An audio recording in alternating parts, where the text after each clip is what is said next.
Hi everybody, this is Mrs. Lehman from Math with Mrs. Lehman. Welcome back. Thank you to all of my new subscribers. We have 100 subscribers. Woo-hoo, yay!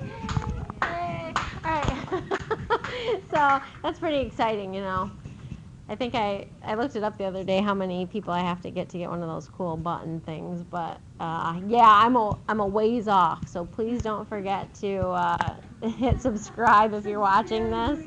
But anyway, today we're going to do lesson 3 out of our modules, which is equivalent ratios. We're going to do that with third period today, so say hello, third period. Yo! This is their first YouTube video for class anyway. I don't know what they got going on their own, but all right, so we're actually going to skip around a little bit because some of this isn't terribly important to me right now. So we are going to go to the next page where it says the problem set, and we're going to talk about a few things. The first thing we are going to talk about is a 1-to-1 ratio. And simply put, a 1-to-1 ratio is where both terms of the ratio are the same number, all right? So for example, the goal for the school for computers would be we want every student to have access to one computer, right? So the goal is a 1-to-1 ratio. I'm hoping I have a 1-to-1 ratio of fingernails to fingers, right? Because that, you know, that might not be the case for everybody, but that's my goal. You want your feet to sneaker ratio to be 1-to-1, right? Otherwise you're walking around without a shoe on. So can anyone give me another example where the first number matches the second number? Yes, Sophia. It could be two pencils to 2 notebooks. There you go, 2 pencils to 2 notebooks. So the ratio just written alone would be 2-to-2, right? 2-to-2. And when you simplify that, right, that would be 1-to-1. All right, any questions so far? All right, who can give me another example? You don't need to put a scenario with it, but who can give me another example? There's an infinite number of possibilities here. Ava. 20-to-20. 20-to-20? Very good, 20-to-20. I had a kid earlier today say 1 million to 1 million. I said, there's always got to be that one kid, right? 875 to 875. Like, that's true. That's a valid example. It's just, we're going to keep it pretty simple. All right, write 2 ratios that are equivalent to 3-to-11. So whenever we are working with ratios and we have to scale them up or scale them down or manipulate them at all, I really try to turn it into a fraction because it's easier to work with. Now, can I simplify 3-to-11? No, that is the value of the ratio. Let's try to scale it up. Let's make both of those numbers bigger by multiplication. Manson, what do you think? 6-to-22. Perfect, 6-to-22. What did Manson multiply both the top and bottom number by? Tori, nice and loud. 2. Very good, by 2. What if we multiplied it by 3? What would we scale it up to? Campbell, nice and loud. 9 to 30. Perfect, 9-to-33. All right, nice job. Someone want to venture another or do another one? Eva. 12-to-44. Perfect, 12-to-44. Now, let's write this down.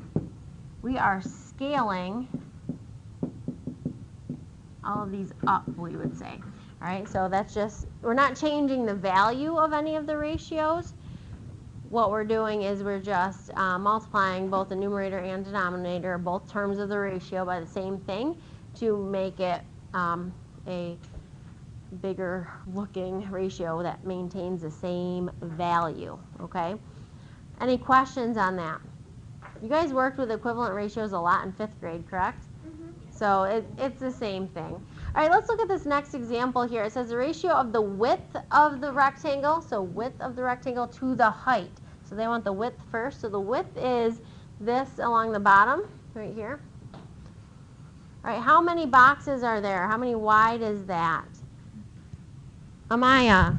9. 9, very good.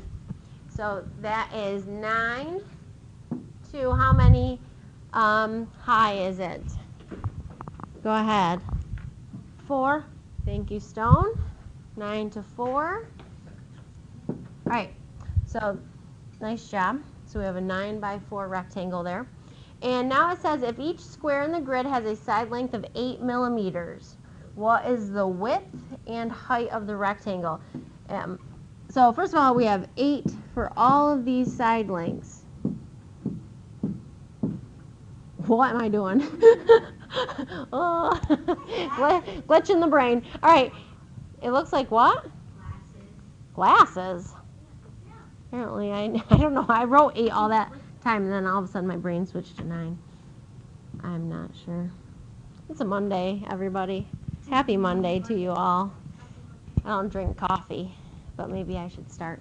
All right, so what would the total width of that rectangle be if each of those boxes is 8 millimeters?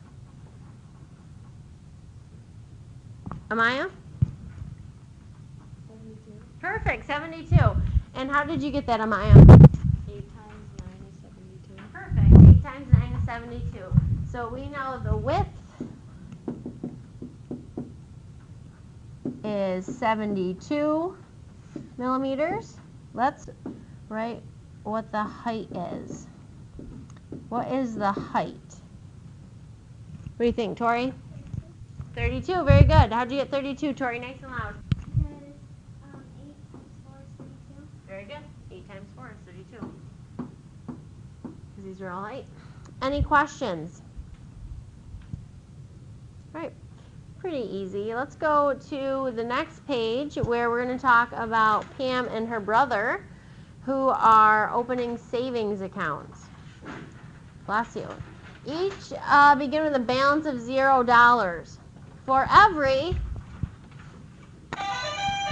why did I push that button? Ratio. Yep, our ratio alert. All right, for every $2 Pam saves, her brother saves $5. Who's the better saver of money? Campbell? Her brother. Her brother, yeah. All right, well, good for him. Determine a ratio to describe the money in Pam's account to the money in her brother's account. Who can give me that ratio? Pam to her brother. What do you think, Calv?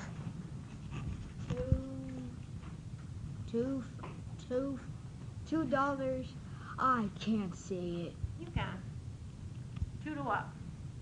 $2 to $5. There you go, 2 to 5. Very good. 2 to 5. Simple as that. 2 to 5. And this was Pam, remember, to her brother. Does that make sense? Pam to her brother? All right, so now we're going to look at scaling this up because some time has passed and we know that Pam now has $40 in her account. How much money does her brother have? We're not going to use a tape diagram. So let's stick with Pam and then her brother. What was our original ratio? So you start with your original ratio, and then we're going to make something called a proportion, which means line equals line. These are going to be 2 equivalent ratios. Okay, we'll talk about those more on Wednesday. But we started with what ratio again, Calvin? 2 to 5. Very good, 2 to 5. So we're going to write down what we know, 2 to 5. And we know that Pam has now $40. Am I going to put the 40 on the top or the bottom part of this? And why? What do you think, Peyton? The top, because it's still Pam, so you should keep it in line with Pam's numbers. Perfect. All right, so we've got $40 right here. Now, we're missing this piece. We're going to draw a little box there. How did we get from 2 to 40? Lola, can you tell me what you multiplied 2 by to get 40?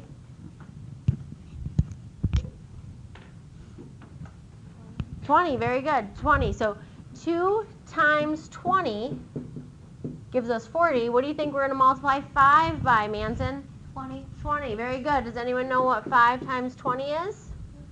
Her brother's rolling in it. 5 $20 bills. very good. So he has $100. Man, this kid. All right. We're all impressed. All right. So what we're going to do is write that as a sentence, because this is all fine and good that it's in this proportion, but we really need to pull that out of, our work and label our answer. So we're going to say Pam's brother has $100.